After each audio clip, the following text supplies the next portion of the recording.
Players हैं, circle के ऊपर के जो स्ट्राइक रेट जिन प्लेयर्स का ज़्यादा बेहतर है, उन टीमों को उन प्लेयर्स को सिलेक्ट किया जाए, क्योंकि आपको पता है टी20 क्रिकेट में स्पेशली जो बैटिंग होती है उसके 6 ओवर सर्किल बहुत ज़रूरी होते हैं, या बॉलर्स जो होते हैं बॉलिंग साइड होती है वो कहती है कि बॉलिंग इतनी तगड़ी हो कि हमारे 6 ओवर ऐसे हो कि हमें मार ना पड़े बहुत ज़्यादा।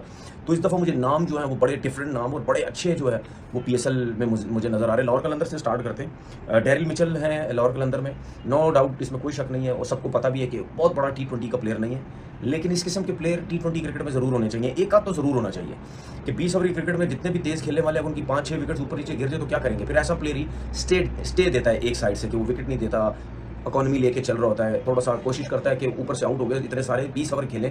तो इस जैसा प्लेयर, और इसकी रेपुटेशन भी ऐसा नहीं है कि बिल्कुल ही फारिग प्लेयर है, टी20 से खेली नहीं जाती, ये बड़ा ज़बरदस्त प्लेयर है। उसको कुशाल परेरा, ये श्रीलंका से ताल्लुक़ रखते हैं, बहुत आला क्रिकेटर है, ये बहुत ज़बरदस्त जो है वो परफॉर्मेंसेज हैं इसकी, और बैटिंग आपको पता है कि क्लास ही है।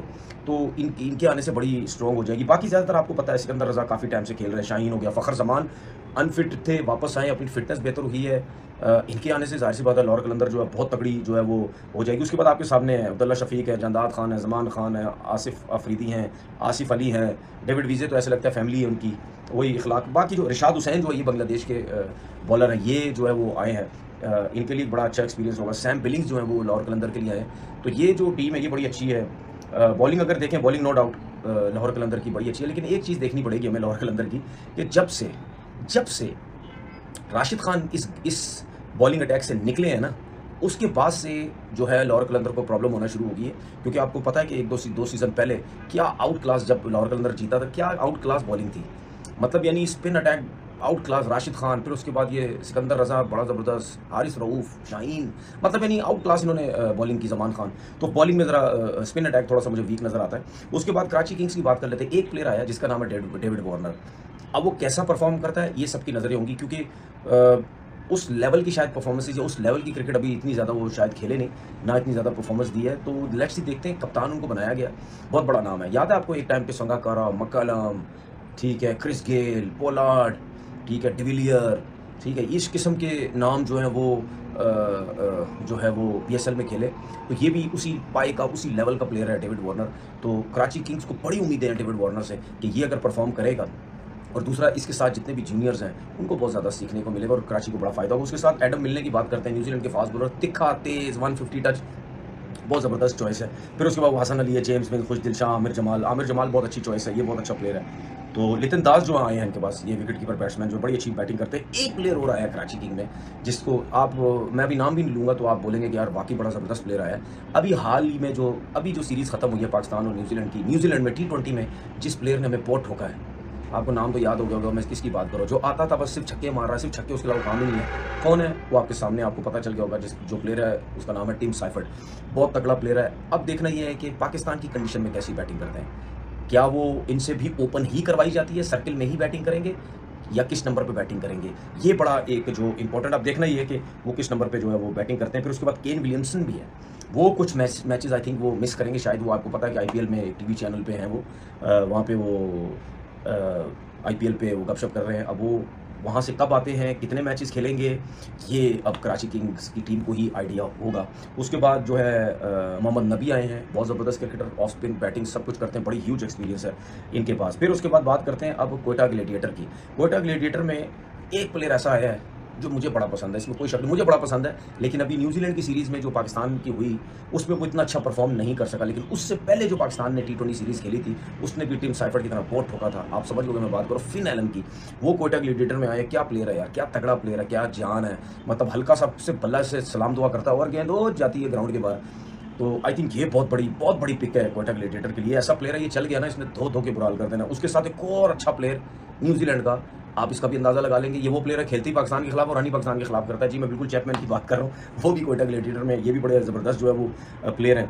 तो उसके बाद राइलो रूसो आपको पता है ये खेले भी लास्ट ईयर भी है। फिर मोहम्मद आमिर हैं, ये मतलब ये सारे प्लेयर हैं। ख्वाजा नाफे एक प्लेयर है, मुझे बड़ा पसंद है ये बच्चा जो है, मुझे ऐसा लगता है कि ये खेल सकता है पाकिस्तान, इसमें बड़ा टैलेंट है। क्योंकि जिस किस्म के प्लेयर पाकिस्तान टीम में खिलाए जा रहे हैं, अगर इसको भी खिला देते, मैं एक बात कर रहा हूँ, खिलाए तो उनको भी गलत और इसको भी गलत खिलाया जाता, लेकिन अगर उनको खिला सकते तो फिर ये भी खेल सकता है। लेकिन मैं नहीं चाहता कि ख्वाजा नाफे जल्दी खेले, बहुत अच्छा टैलेंट है ये पीएसएल ख्वाजा नाफे के लिए जो है वो मुझे ऐसा लगता है बड़ा इंपॉर्टेंट है। क्योंकि हमारे पाकिस्तान टीम में ओपनर्स की बिल्कुल कमी है, हमें ओपनर समझ ही नहीं आ रहे किसको खिला। 7 चौके 8 छक्के। ये हमारे पूरन भाई ने करा। साथ में मिचेल मार्श ने 81 करे थी। दोनों में ये रेस लगी हुई है सबसे ज़्यादा रन करने वाली। ओवरसीज प्लेयर, तीनों ओवरसीज ने परफॉर्म करा एलएसजी की तरफ से, लखनऊ की तरफ से। 48 बॉलों में 81 थे जी, 6 चौके और 5 छक्के। और साथ में माकरम भाई आज उन्होंने रन करे 47, 28 बॉलों में 4 चौके 2 छक्के। टोटल अगर आप देखें ना, पिच बहुत ज़बरदस्त था। हालांकि जिस तरह के स्पिनर्स हैं कलकत्ता के पास, होम एडवांटेज लेते तो स्पिन ट्रैक बनाते, लेकिन उन्होंने नहीं बनाया। क्योंकि सुनने में यह आया है, मेरे व्हाट्सएप ग्रुप के सब्सक्राइबर्स ने कहा जो ग्राउंड मैन है वो बहुत अड़ियल है, उसने बोला पिच में अपनी मर्जी से बनाऊंगा। अब पता नहीं ये इतनी हकीकत है, लेकिन जिस तरह पिच बनी है उस हिसाब से तो मैं बोल सकता हूँ जी ये पिच बहुत बढ़िया पिच थी।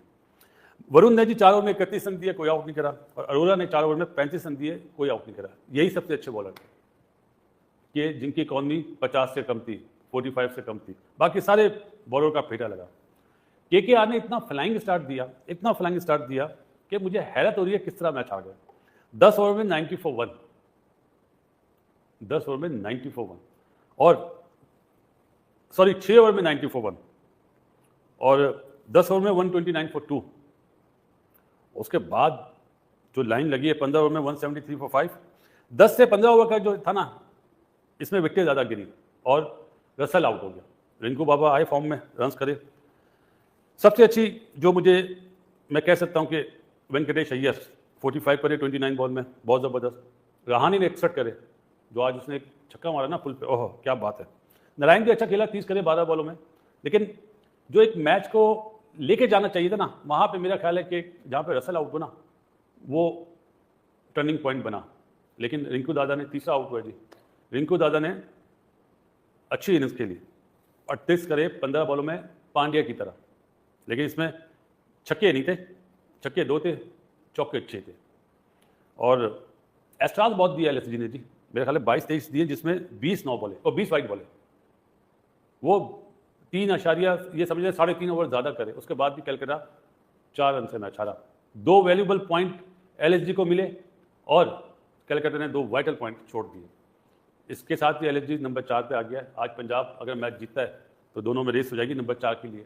बाकी दिल्ली टॉपर है जी 3 मैचों में 6 पॉइंट के साथ। बाकी आरसीबी है, पंजाब नीचे चली गई, 5वें नंबर पे चले गए, लखनऊ है और गुजरात। ये तो वो चीज़ें थी जो मैंने कहा आपसे बात कर लूँ। बॉलिंग में आकाशदीप महंगा, ठाकुर महंगा, बिश्नोई महंगा, अवेश खान महंगा, सिवाय ये दिव्यगेश सिंह जो है यही 4 ओवर में 33 रन देके एक। टोटल 472 रन बने सुबह के मैच, दोपहर के मैच में मतलब जो, और बेहतरीन बल्लेबाजी दोनों तरफ से। अगर आज का दिन बोला जाए इंडियन प्रीमियर लीग में, तो बैट्समैनों ने डोमिनेट करा है, हर तरफ से फेटे ही फेटे। बॉलर बेचारे प्रॉब्लम में थे। धोनी आया जी आज, रनआउट बचा अभी। कौनवाई खेल रहा है 60 पे 43 बॉलों में डूबे आउट हुआ है जी। बाकी इस मैच में आपने देखा टॉस पंजाब ने जीता, पहली दफ़ा कहा कि हम बैटिंग करते हैं। 6 ओवर में 75 फॉर 3 थे और 10 ओवर में 94 पे 5, उसके बाद एक विकेट गिरी 219 पे 6। इसी तरह 6 ओवर में 59 सीएसके और 10 ओवर में 91 फॉर 2 और अभी 16 ओवर में 152 फॉर 3। 24 बॉलों में 68 रन चाहिए, ऑलमोस्ट 14 रन की एवरेज है। देखते हैं किस तरह खेलते हैं। खलील ने जी 4 ओवर में 45 रन देके 2, अश्विन 48 रन देके 2। जडेजा से 3 ओवर कराया, 1 ओवर क्यों नहीं कराया, 18 रन दिए उसने। नूर भी पिटा, प्रीताना 4 ओवर में 52 रन, कोई आउट नहीं। चौधरी ने 2 ओवर में 21 रन दिए। इनकी बैटिंग आपने देखी ली है। आ जाता हूँ जी, आपके सवालात लेता हूँ क्योंकि आज ये मेरा लास्ट प्रोग्राम है लाहौर से। फिर इंशाल्लाह अल्लाह ताला ने चाहा तो कराची के में जुड़ेंगे। आपसे 1-2 मशवरे भी करने थे कराची से, क्योंकि टाइमिंग दोनों की एक जैसी है, आईपीएल और पीएसएल की। एक प्रोग्राम किया जाए या अलग-अलग प्रोग्राम किया जाए, पीएसएल पे अलग, आईपीएल पे अलग। कल तक का टाइम है आपका, आप बताएंगे हमें तो हम उसी तरह इंशाल्लाह आपसे साथ करेंगे। बाकी आपके सवालात लेते हैं। आर्या की बैटिंग के बारे में बता दूं जी, 103 करे 42 बॉलों में। शशानक 52 पे नॉट आउट रहा, हैंसन 34 करे उसने। ये तीनों ही बढ़िया परफॉर्मर थे, लेकिन 24 साल बच्चे की दूसरी सेंचुरी आईपीएल की, एक किशन ने करी, एक आर्या ने करी। लोकल नहीं करी है, लग रहा था पूरन भी कर देगा, मिचेल मार्श भी कर देगा। अच्छा साइन है इंडियन क्रिकेट के लिए कि बच्चे ऊपर आ रहे हैं। एक बच्चा लिया था राहुल द्रविड़ ने, अंडर 13 था, अंडर 15 ऐसे ही था, 1 करोड़ में, मैं नाम भूल रहा हूँ। उस बच्चे के बारे में ज़रूर बताइएगा कि वो आया हमारी पीएसएल किस तरफ क्यों नंबर 2 से नंबर 4-5 पे चली गई, जो मीडिया रिपोर्ट कर रहे होते हैं, बता रहे होते हैं। मुझे बड़ा रियली दुख होता है as a Pakistani, as a ex cricketer.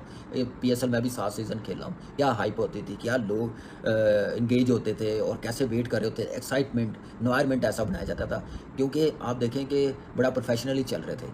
अब चेयरमैन साहब के होते हुए ये चीज़ें, पहले तो इंटरनेशनल क्रिकेट कहाँ से कहाँ आ गई है। वर्स्ट तरीन दौर इनके टेन्योर में हो गया, with in 1 years, more than 1 years हो गया इनको। तो आप देखें कि हमारी इंटरनेशनल क्रिकेट किस तरफ चली गई, किस हालात में चली गई है। सिस्टम आपका ख़त्म हो गया, अब मेरिट को कत्लेआम किया जा रहा है, क्योंकि कुछ अच्छा नहीं हो रहा, प्रोफेशनली डील नहीं कर रहे। ऐसे ही पीएसएल को आप देखें, देखिए पाकिस्तान क्रिकेट बोर्ड अपने तौर पे तो मार्केटिंग अच्छी करे ना, पता चले कोई एंथम आया महीना पहले, कोई मार्केटिंग हो रही है, कोई बोर्ड्स लगे हुए हैं पीएसएल के, कोई ये थोड़ी है कि आप हफ्ता पहले लगा लें, 2-4 दिन पहले ये चीज़ें शुरू कर दें। ऐसे तो ब्रांड नहीं बनेगा, ऐसे तो नंबर 2 पे नहीं आएंगे। आपने देखा आईपीएल की फ्रेंचाइज क्या किट जो फ्रेंचाइज थी वो रिवील कर रही थी स्टेडियम में, अपने अपने होम क्राउड के सामने, स्टेडियम फुल थे। क्या इंटरेक्शन था टीमों का, प्लेयरों का, लोगों के साथ अपने होम टाउन में, क्या इवेंट ऑर्गेनाइज किए जा रहे थे। क्या यहाँ पे हुआ है? यहाँ पे तो सिर्फ 2 टीमें एक्टिव नज़र आ रही होती हैं। सबसे पहले कैंप लाहौर कलंदर ने लगाया, इंटरनेशनल प्लेयर्स आए हैं, शाहीन ने पूरा कैंप किया, मेरी आंखों के सामने पूरे प्लेयर्स आए हैं, बड़ी अच्छी अप्रोच के साथ उन्होंने इवेंट बनारे पाकिस्तान करवाया। आप देखें कितने सिंगर्स बुलाए हैं, लोगों को इंगेज किया अपने साथ, अपने फैंस को जो नाराज़ हैं। ये चीज़ें करेंगे तो लोग थोड़े से आएंगे ना। जो हालात हमारे क्रिकेट के बन गए हुए हैं, जिस अप्रोच के साथ जा रहे हैं, उस अप्रोच उससे भी आप वर्स्ट तरीन करते जा रहे हैं पीएसएल को। लगता है जिस नंबर पे हमारी क्रिकेट टीम है, ओडीआई में, टी20 में, आप उस नंबर पे लेके जा रहे हैं पीएसएल को। हमसे ऊपर बांग्लादेश चली जाए, हमसे ऊपर सीपीएल चली जाए, आईएलटी चली जाए, मेजर लीग चली जाए, ऐसे टी20 चली जाए। क्यों ये गई हैं ऊपर? 100 बॉल क्यों गई हैं? इसलिए गई हैं वो बड़ा प्रोफेशनली लोगों को बड़ा इंगेज करते हैं अपने साथ। तो हम लोग वो काम नहीं कर रहे हैं। अगर चेयरमैन साहब को नहीं पता चल रहा, नहीं आइडिया हो रहा, मोर देन 1 ईयर्स हो गए हैं, वर्स्ट तरीन दौर पाकिस्तान की क्रिकेट में आ गया, तो आप प्लीज़ रिज़ाइन कर दें। आप क्या नाम है, इंटीरियर मिनिस्टर हैं आप चीफ मिनिस्टर पंजाब रहे हैं, आपका नाम है, रेपुटेशन है, रिस्पेक्ट है लोगों की नज़र में। अगर आपकी टीम आपको प्रोफेशनली नहीं चला रही, आपको अगर नहीं अच्छा कर रही, तो फिर आप ना रहें, रिज़ाइन करें, जाएँ आप। और जाना भी चाहिए आपको, जिस तरफ हमारी टीम चली गई है, जिस हालात में चली गई है। ऐसे थोड़ी होता है कि अंपायर्स जो छोड़ गए हुए हैं, जो सिलेक्टर हैं, उनको अंपायरिंग में लगा दिया आपके नाक के नीचे। जो मैच रेफरी रिटायरमेंट ले गया हुआ दिसंबर में, आपने उनको मैच रेफरी बना दिया। उनकी सर्विस नो डाउट बहुत है, आपने नवाजना है, कोई दूसरा तरीका होना चाहिए। डिज़र्व भी करते हैं, उनको कैश दें, उनको बुलाएं किसी मैच में, जितना आपने देना, जितना भी देंगे उनके लिए कम है, जो उन्होंने सर्विस दी है पाकिस्तान के लिए, जो नाम बनाया। लेकिन आप जो एक प्रोसेस है नए प्लेयर्स का, नए अंपायर्स का, वो आप रोक रहे हैं। जो सिलेक्शन कमेटी में हो रहा है वही आप इस तरफ कर रहे हैं। आपके नाक के नीचे आपके लोग, आपके डिपार्टमेंट के लोग, वो ये डिसीजन ले रहे हैं। क्या कसूर है जो काम कर रहे हैं? बिलाल खिलजी का शुक्र है, मुझे अच्छा लगा कि इकबाल शेख को रखा, लेकिन उसके भी मैच मुझे समझ नहीं आती, आई डोंट नो कितने दिए हैं, उनको भी कोई 8-10 मैच मिलने चाहिए। बिलाल खिलजी को रखना चाहिए उसकी जगह, कि आपके पास कोई मैच रेफरी तैयार हो। इमरान जावेद को रखना चाहिए कि आपके पास यंग है, एक्सपीरियंस है, एक प्रोसेस के साथ, वो उसको एक्सपीरियंस मिले। फिर आपने कमेंट्री पैनल इतना ज़बरदस्त बनाया, फिर आप देखें उर्दू का बनाया, अली यूनुस जैसे आया एक प्रोसेस के साथ, स्टेप बाई स्टेप। वकार भाई भी हैं। अब पाकिस्तान क्रिकेट बोर्ड में, मैनेजमेंट में ये ऐसे माइंड सेट वाले ना आ जाए, वो ना कहें कि इन दोनों में से एक रहेगा, इन दोनों भाइयों में से, क्योंकि ऐसे हमारे साथ ट्रीट किया गया, हमें ऐसे निकाला गया, क्योंकि हम भी पाकिस्तान के लिए खेल रहे थे, ये भी पाकिस्तान के लिए आए, एक प्रोसेस के साथ आए, हम भी आए हैं। ऐसा माइंड सेट वाला बंदा ना आ जाए, छोटी सोच वाला ना आ जाए, क्योंकि वो डिज़र्व करते हैं। सलमान बट को लिए अच्छी बात है, बड़ी खुशी हुई है, वो भी एक प्रोसेस के साथ आया, लेकिन ट्रेंड चलाया जा रहा 2 दिन से कि इसको क्यों रखा, क्योंकि उसका प्रोसेस कंप्लीट नहीं हुआ हर चीज़ में। क्या उसको नॉलेज नहीं है क्रिकेट की? क्या उसने पाकिस्तान क्रिकेट बोर्ड के डोमेस्टिक के मैचों में नहीं की है, मैं कमेंट्री नहीं की आपने? क्या उसने डिफरेंट लीग में नहीं की? क्या कोई अच्छा नहीं बोलता या अच्छा डिस्क्राइब नहीं करता कमेंट्री पैनल में? सब करता, तो डिज़र्व करता है, आप करने दें। हम लोग किसी को बनने नहीं देते, जो डिज़र्व करता है उसकी टांग खींचने की कोशिश कर रहे होते हैं। जिस तरफ ध्यान लगाना चाहिए, ये अलीम डार कैसे आ गया है, सिलेक्टर भी है, ये मैच रेफरी प्रोफेसर साहब कैसे आ गए हैं, छोड़ गए हुए हैं, इस तरफ ध्यान लगाएं ना कि ये चीज़ें बेहतर करें या प्रोफेशनली डील करें। फिर आज मैं देख रहा हूँ तस्वीरें कप्तानों की जो ट्रॉफ़ी के साथ है, फॉर गॉड सेक यार, दुनिया में बैठ जाएं तो आपको ज्यादा पैसे मिलेंगे। ये समीर राणा साहब कह रहे हैं, लाहौर कलंदर्स जिनके कप्तान शहीन शाह अफरीदी हैं, उस फ्रेंचाइज के मालिक कह रहे हैं। मुल्तान सुल्तान जिसके ऊपर पाकिस्तान क्रिकेट बोर्ड ये समझ रहा है कि उनके मालिक के बोलने से पीएसएल को नुकसान हो रहा है, उनका ये कहना है अली तरीन साहब का कि भाई मैंने इतने पैसे दिए हैं कि पीएसएल की 3 फ्रेंचाइजीज मिलकर उतने पैसे नहीं बनते जितने पैसे मैं अकेला यानी मुल्तान सुल्तान पे कर रही है। तो मेरे से ज्यादा पीएसएल का कौन फायदा सोचना चाहेगा या कौन नहीं चाहेगा कि ये पीएसएल आगे बढ़े ताकि मुझे भी फायदा हो। उन्होंने बोला कि हमें नुकसान हो रहा है और हर साल हो रहा है, और उसकी वजह यह है कि पाकिस्तान सुपर लीग को चलाने वाले जहन मीडियोकर जहन है। वो मीडियोकर हो सकते हैं, मैं मीडियोकर नहीं हूं, मैं मीडियोकर बनकर नहीं जीत सकता। ये अली तरीन साहब ने कहा।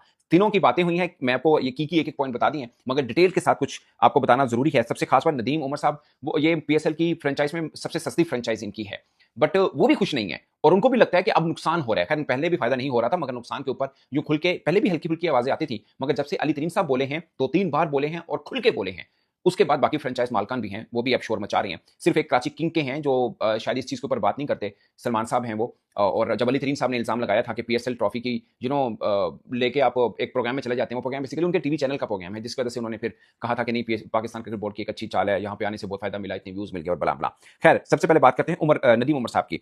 उन्होंने बोला कि आप किसी को लग रहा है कि पीएसएल होने वाला है, बट जब होने वाला होगा लाइटें ऑन होंगी पता चलेगा कि पीएसएल हो रहा है। ये पीएसएल को ऐसे करा रहे हैं जैसे कोई टूर्नामेंट है, हो जाएगा तो बस हो जाएगा, मतलब टूर्नामेंट आम टूर्नामेंट की तरह करा रहे हैं। इसे मजा नहीं आ रहा, मतलब उनको लगता है कि 2 माह पहले की हाइप होनी चाहिए, जो कि मुझे भी लगता है एटलीस्ट 1 माह पहले तो हाइप बननी चाहिए। अभी पीएसएल को उंगलियों पर दिन रह गए शुरू होने में और कोई नजर नहीं आ रहा, कोई हाइप, कोई वो चीज, वो सीन नजर नहीं आ रहा, जो कि मुझे भी ज्यादा पे लगता है कि ये होना चाहिए था। और उन्होंने बोला कि पाकिस्तान क्रिकेट बोर्ड ठीक ठाक पैसा लेता है, तो एक टीम तो यही होनी चाहिए ना जो भाई हाइप दिलाए। अच्छा एक बात समझने के लिए आम फैंस के लिए कि फ्रेंचाइज जो शोर मचा रही है ना, मतलब नुकसान हो गया, पाकिस्तान क्रिकेट बोर्ड क्यों तसल्ली से है? फ्रेंचाइज को नुकसान हो ना हो, पीसीबी का फाइनेंशियल मॉडल ऐसा है कि उनकी जेब में पैसे जरूर जाने। अभी मैंने कल सुन रहा था नजम शरीफ साहब का, उन्होंने बोला कि पीएसएल से पाकिस्तान क्रिकेट बोर्ड को इतना पैसा आ रहा है जितना हर साल आईसीसी देता है, इसलिए हम आईसीसी के डिपेंडेंट नहीं है और चौथा बोर्ड है दुनिया का जो अपने पांव पर खड़ा हुआ है। बट एक बात सोचनी है, आईसीसी के साथ भी हमारी अच्छी नहीं बन रही और पीएसएल मालकान के साथ भी पंगे चल रहे हैं पाकिस्तान क्रिकेट बोर्ड के, तो दोनों घर जहां से पैसा आ रहा है बना के रखनी पड़ेगी पाकिस्तान क्रिकेट बोर्ड को। देखिए एक बंदा बात करता है, वैसे भी वो उस बंदे की बात ठीक है अली तरीन साहब की कि भाई मेरा इतने सबसे महंगी फ्रेंचाइज है, उन्होंने बोला मैं इतने पैसे देता हूं कि 3 फ्रेंचाइज के मिलकर पैसे उतने बनते हैं, तो मैं क्यों चाहूंगा कि पीएसएल नीचे गिरे? मैं तो ये चाहूंगा कि पीएसएल ऊपर उठे, मगर पाकिस्तान क्रिकेट बोर्ड को फाइनेंशियल मॉडल देखना है। ये तमाम फ्रेंचाइज वाले वैसे कह रहे हैं, मतलब जो भी 3 मैंने जिक्र किए उन्होंने तो ये बात की कि भाई जो फाइनेंशियल मॉडल है इसको देखने की जरूरत है। खैर नदीम उमर साहब के ऊपर हम दोबारा आते हैं। उन्होंने बोला कि जब मेरे पास यानी कोटा ग्लैडिएटर में जो फॉरेन क्रिकेटर्स खेलते थे वो अक्सर ये बात करते थे यार यहाँ पे ना क्रिकेट सीखनी है या कॉम्पिटिटिव क्रिकेट खेलनी है तो पीएसएल खेलनी है। ये बात सच है, ये बहुत से ये बातें मैंने खुद सुनी हुई है, मैंने भी खुद सुनी हुई जब कवर करते थे। ये बात है शुरुआत के, उसके वक्त हम कॉम्पिटिटिव क्रिकेट होती थी, हमारे अपने क्रिकेटर बड़े अच्छे होते थे, तो बाकी जो देश आके खेलते थे उनको मजा आता था। ये बात सच है। आप लोगों को जिनको मतलब रिमाइंडर कराने के लिए मैं बता रहा हूं कि 3 साल पहले की बात है, 2 साल पहले की बात, जब रोहित शर्मा ने प्रेस कॉन्फ्रेंस में कहा था कि भाई हमारे पास नेट प्रैक्टिस में खेलने के लिए शहीन नसीम जैसे या हारिस राज जैसे बॉलर नहीं है, तो हमारा क्या कसूर है? ये रोहित शर्मा ने प्रेस कॉन्फ्रेंस में कहा था। ये 2-3 साल पहले की बात है और आज देखें हम खुद कहते हैं कि साढ़े क्रिकेट के कम देंगे, जबकि भारत का कप्तान ये बात कर रहा था। ये 3 साल पहले की प्रेस कॉन्फ्रेंस मैंने अटेंड की हुई है। जब उनसे बात हुई कि बॉल उनका कट के अंदर आता है फिर भी हमारे खिलाड़ी आउट होते हैं, इंडिया के किसी जर्नलिस्ट ने पूछा था, उन्होंने बोला प्रैक्टिस में हम इस तरह का बॉलर नहीं खेलते नेट प्रैक्टिस में, तो हमारे लिए तो मैच में एक नया बॉलर ही मिलता है ना हमें, ये रोहित शर्मा ने कहा था। तो ये खैर बात दूसरी तरफ निकल गई। और उन्होंने बोला नदीम उमर साहब ने जो कोयटा के मालिक है, उन्होंने बोला जी इंटरेस्ट खत्म हो रहा है, बस टूर्नामेंट है वही है और बस बोर्ड को चाहिए अब थोड़ी इन्वेस्टमेंट ये हाइप में भी कराएं, हाइप में भी पैसा लगाएं, ताकि उन्होंने बोला कि आप दूसरों पे गुस्सा करते हैं जबकि आपको अपना काम करना है। यानी आप उनका कहने का मतलब ये था कि आप फ्रेंचाइज मालकान के ऊपर शिकवा ना करें, आप अपना काम करें। आपके पास एक टीम होनी चाहिए जो टूर्नामेंट को उठा के रखे, पता चले कि पाकिस्तान सुपर लीग हो रही है। वैसे दोस्तों ये सब बात सच है, पहला ऑडिशन देखें यूं, दूसरा भी ठीक, तीसरा भी ठीक, ये पिछले 2-3 साल से ना बहुत खराब हुआ है, बहुत खराब हुआ है। अब मैं आपको बताता हूँ समीर राणा साहब जो कि लाहौर कलंदर्स के मालिक हैं, और मुझे लगता है कि ये कम बोलते हैं क्रिकेट बोर्ड के खिलाफ, अमूमन धीमे मजाज के और इस तरह से, मगर उनके भी सब्र का पैमाना लिबरेज हुआ और उन्होंने भी सीधा बोल दिया। उन्होंने बोला कि हमें बरसों से नुकसान हो रहा है, सिर्फ 7वां और 8वां एडिशन कुछ ऐसा था जिसमें फाइनेंशियल थोड़े बेहतर हुए फ्रेंचाइज के, बाकी सब नुकसान हो रहा है। और ये एक बात बोल रहा हो तो शब्द फिर तो बनता है, हर फ्रेंचाइज मालिक कह रहा है यार हमें नुकसान हो रहा है, तो ये पाकिस्तान क्रिकेट बोर्ड के लिए परेशानी की बात होनी चाहिए। मुझे बीइंग पाकिस्तानी जर्नलिस्ट परेशानी, आप अपना काम करें, आपके पास एक टीम होनी चाहिए जो टूर्नामेंट। दोस्तों जैसे कि आपने देखा कि इस समय पर पाकिस्तान में पीएसएल शुरू होने वाला है, और देखो दोस्तों पीएसएल की बात करें तो पीएसएल में पाकिस्तान के लिए डेविड वार्नर खेलते हुए नजर आएंगे, यानी कराची किंग के लिए डेविड वार्नर खेलते हैं। दोस्तों पीएसएल के अंदर मतलब वो कचरा खेलता है जो आईपीएल से निकाल कर फेंक दिया जाता है, यानी कि वार्नर है, वार्नर को किसी ने नहीं खरीदा तो वार्नर ने पीएसएल में भाग गए। और दोस्तों केन विलियमसन को नहीं खरीदा था, लेकिन केन विलियमसन ने पाकिस्तान के पीएसएल खेलने की जगह कॉमेंट्री सुनी। उनका कहना है कि भाई यहाँ कोई पैसा वैसा मिलेगा नहीं, और मिलेगा भी तो थोड़ा बहुत मिलेगा। इससे बढ़िया कमेंट्री में कर लूंगा, तो कमेंट्री मुझसे इससे दुगना तिगना मिलेगा। तो विलियमसन तो भाई कमेंट्री करते नजर आ रहे हैं भाई साहब। वो डेविड वार्नर के, और डेविड वार्नर हो गए, बहुत ऐसे खिलाड़ी जो पाकिस्तान के अंदर खेलते नजर आते हैं। जिम मिनीसम हो गए, और भी छोटे मोटे खिलाड़ी हैं, वो सब खेलते हुए नजर आते हैं, जो आईपीएल से बिल्कुल निकाल दिए जाते हैं। मतलब आईपीएल में उनको कोई नहीं खरीदेगा, वो पाकिस्तान वाले खरीद लेते हैं उनको खिलाते हैं। मतलब वो ये छटा हुआ माल पाकिस्तान के अंदर खेला जाता है, और यही अब पाकिस्तान की मीडिया देखते हैं क्या बोलती है। आप किस लिए आऊं मैं? तो भाई जब एक टीम की जानब से आपने जो 6 मैचेस खेलना ही नहीं है, बाकी पीछे क्या बच गया? बाबा जी का ठुल्लू बच गया, वो टीम हार के बाहर हो जाए, उसके बाद तुम्हारे जाने का क्या मकसद है? इनके कोई फिर मकसद नहीं है। इसका मतलब यह है कि केन विलियमसन ने खिलवाड़ किया है भाई पीएसएल वालों के साथ, और एक किस्म का फ्रॉड किया है। अब बहुत सारे लोग मुझे देख रहे होंगे तो वो बोलेंगे यार फ्रॉड कैसे कर लिया उसने, तो आईपीएल को चुना है पीएसएल को छोड़ के। ये बात मानने वाली है कि आईपीएल की ताकत है भाई, पावर है कि जो वो आईपीएल में कमेंट्री करने के लिए उसने पीएसएल को छोड़ दिया। लेकिन एक साइड से ये फ्रॉड भी है। फ्रॉड ये है कि भाई आपने नाम देना ही नहीं था, आप पहले ही कमेंट्री करते। अगर आपने नाम दे दिया, एक फ्रेंचाइज ने आपको इतनी रिस्पेक्ट दी, इतना पैसा आपको दिया, और उसके बाद आप जो है वो एंड टाइम पे जो आप कह रहे हैं कि मैं नहीं आ सकता, और अब आप मजाक बना रहे हैं उनका, आप कह रहे हैं मैं 5 मैचेस नहीं खेलूंगा। भाई 5 मैचेस नहीं खेलोगे स्टार्ट के, तो उसके बाद बच क्या जाएगा? लेकिन केन विलियमसन, मुझे ऐसा लगता है कि अब ये बंदा पूरा पीएसएल का सीजन नहीं खेलने वाला है। मुझे ऐसा लगता है, आपकी इस पे एक अलग राय होगी, ठीक है। लेकिन जो भी है ना, आप नाम ना देते, आप इनकार कर देते, वो एक अलग सीन था। लेकिन आप एक खुद जो है वो फ्रेंचाइज को आप कहते हैं मुझे ले लो, मैं खेलूंगा, नाम आपने दिया, आप पे पैसा लगाया गया, और जब एक इवेंट करीब आया आपने इनकार कर दिया। तो इसका मतलब यह है कि आपने जो कॉन्ट्रैक्ट किया हुआ था उसकी आपने खिलाफ वर्जी की है, ठीक है। बहरहाल अब देखना यह है कि कोई 3-4 मैचेस खेलने भी केन विलियमसन पाकिस्तान आता है या नहीं आता। मुझे ऐसा लगता है कि वो भी खेलने नहीं आएगा, या उसकी रिप्लेसमेंट रख ली जाएगी, उसे कहा जाएगा भाई आप उधर ही रहे, ठीक है। दूसरी बात यह है कि जो एक और लड़का कुछ दिन पहले साउथ अफ्रीका का कार्बन बोश जो है, वो जो है वो आपको मालूम है कि जो है वो यहाँ पर जो है वो एक टीम का हिस्सा था, इस्लामाबाद यूनाइटेड का, ठीक है। लेकिन उसने जो है वो छोड़ दिया भाई कि मैं नहीं खेलूंगा। और वो भी जो इस्लामाबाद यूनाइटेड नहीं, यार क्या नाम है इसका, जो है पेशावर ज़ल्मी का, बाबर आजम की टीम का, ठीक है। तो उसने जो है उसको आईपीएल से ऑफर हुई है मुंबई इंडियंस की जानब से, और उसने कहा कि मेरे कैरियर के लिए आईपीएल बेस्ट है, तो इसलिए मैं अपने कैरियर के लिए बेस्ट चाहता हूं, तो मैं पीएसएल नहीं खेलना चाहता, मैं आईपीएल खेलना चाहता हूं। वो आईपीएल में चला गया। चले, उसने अपने कैरियर के लिए बेस्ट लीग चुनी, ठीक है, मान लेते हैं। लेकिन अभी जो जितने मैचेस हुए हैं ना, मुंबई इंडियंस की जानब से कार्बन बोश को एक मैच में भी मौका नहीं मिला है।